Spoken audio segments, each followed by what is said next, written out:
mes sœurs et mes frères, quelques mots de réflexion sur la parole sainte que nous avons reçue aujourd'hui. Tout d'abord, j'ai été frappé par ces quelques versets du prophète Isaïe.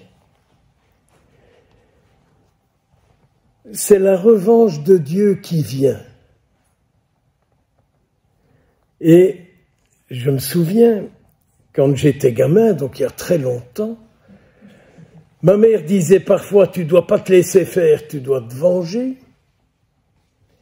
Et les catholiques bien pensants disaient « c'est pas bien de se venger ». Je me suis dit « qu'est-ce que c'est que cette histoire de vengeance que Dieu va prendre ?»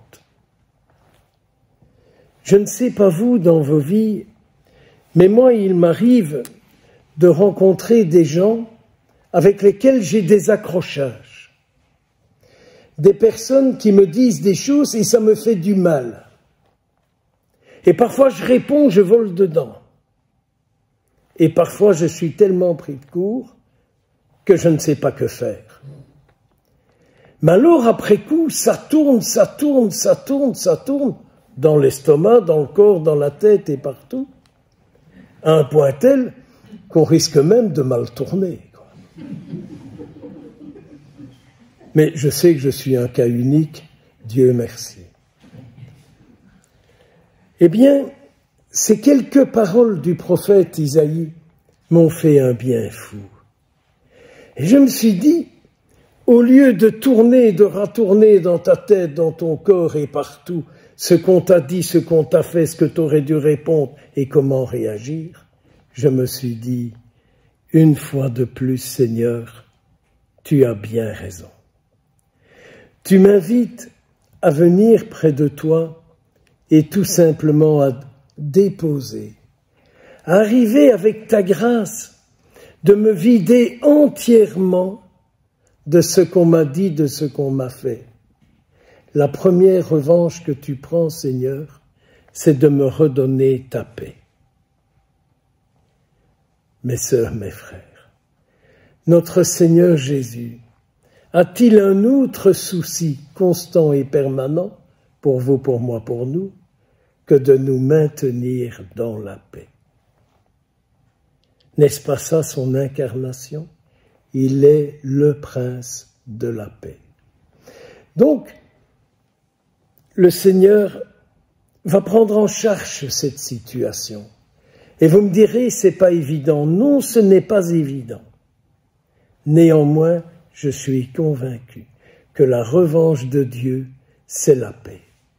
Et si je vais encore un peu plus loin, je peux espérer dans ma pauvre prière que le Seigneur ira faire comprendre à cette personne qu'elle m'a fait souffrir par ses paroles, par ses gestes, par ses discours, et vous allongerez la liste. Pensez à ça, à la revanche de Dieu, qui est une revanche d'amour, pour celui qui a été blessé et pour celui qui a blessé. Et puis, il y a ce beau récit de guérison. Ce récit de guérison m'impressionne aussi beaucoup parce que je vois là cette foule de gens qui vont dire à Jésus, mais cet homme qui est là, il parle pas correctement et qui plus est, il n'entend pas. Ou bien, ils ont un amour débordant pour cet homme et ils ont envie que notre Seigneur le sauve.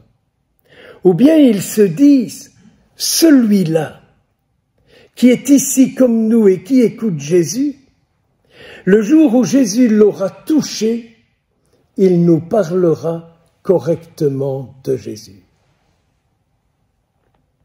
Quel beau miracle, hein? Si vous mettez en tête que notre Seigneur peut guérir des personnes pour que leur parole devienne une bonne parole pour ceux qui l'entendent parler.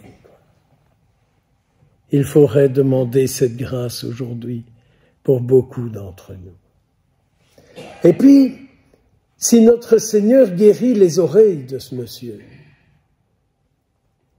Jésus sait bien que nous avons besoin d'avoir des oreilles attentives, des personnes non pas qui nous écoutent par curiosité, mais qui nous écoutent pour nous comprendre et pour nous dire une parole sainte et saine face à ce qu'on leur raconte.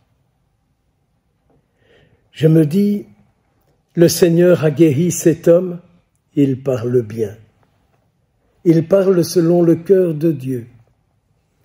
Il est guéri par le Christ et il écoute comme Jésus écoute. Comme vous et moi, nous avons tous besoin d'être écoutés et compris. Et puis vous me direz, mais qu'est-ce que c'est que cette affaire que notre Seigneur le prend à l'écart? Alors, je me suis dit que Jésus a dû lui donner quelques secrets, quelques paroles particulières qui fait qu'il est resté attaché constamment au Christ. Un peu comme fait la Sainte Vierge dans les récits d'apparition, regardez Banneux, Beaurain, Lourdes.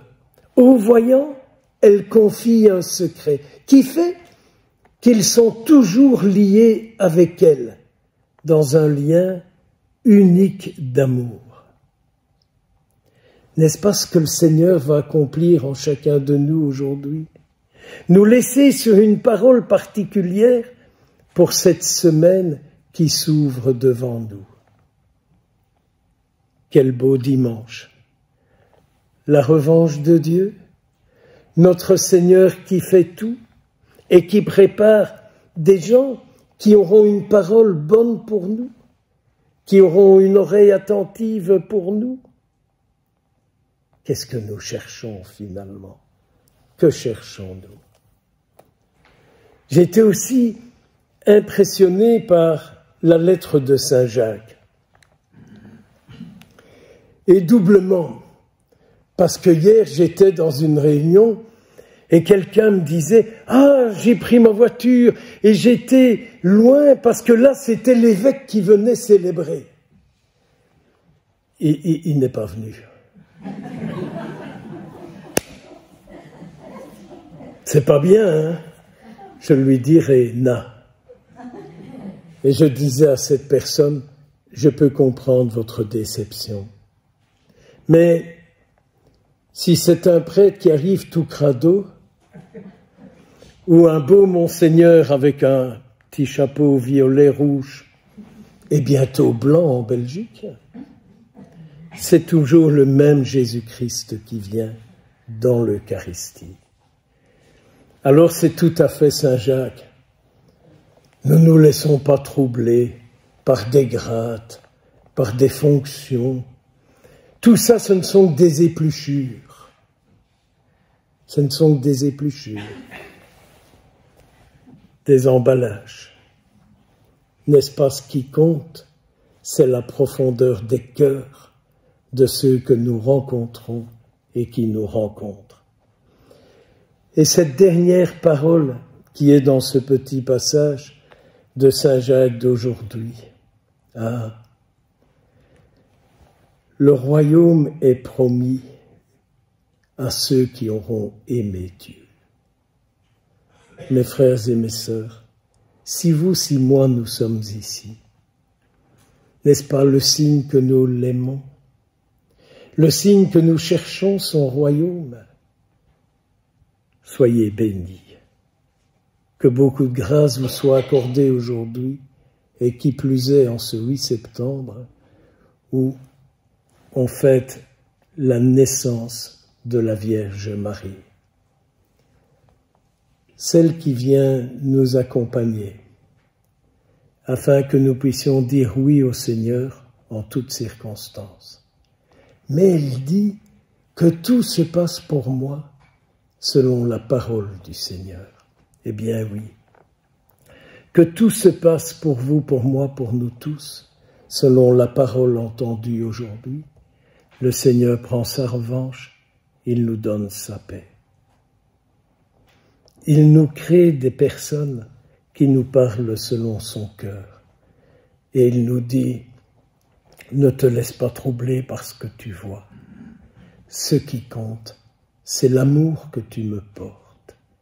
Et cet amour que tu me portes, cet amour que tu répands, que je peux répandre, dit Dieu, à travers toi.